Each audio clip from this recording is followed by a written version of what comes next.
Hello，大家好，我是 Serena。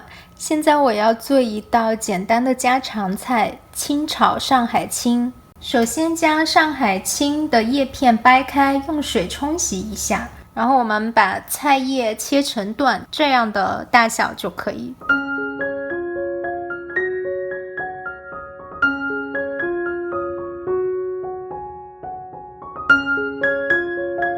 像这个菜叶上有虫咬过的洞，其实是没关系的，只要是新鲜的就可以。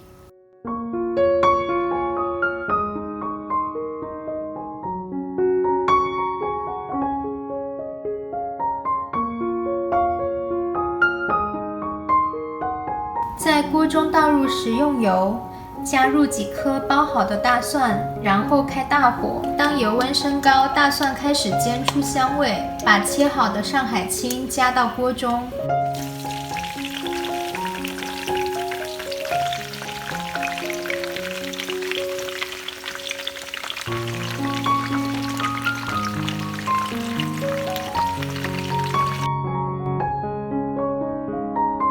将上海青翻炒一下，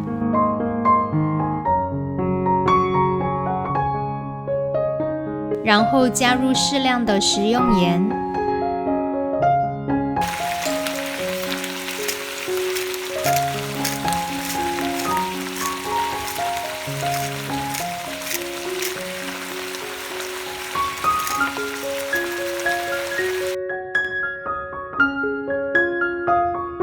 继续翻炒，将食用盐和蔬菜均匀地混合在一起。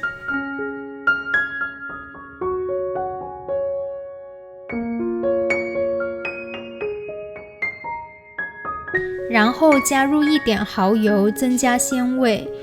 喜欢清淡的朋友也可以不加，只放食用盐也可以。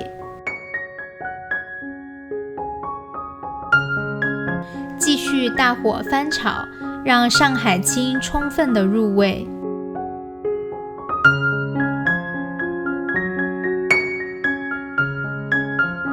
在大火翻炒3分钟之后，就可以关火盛出锅了。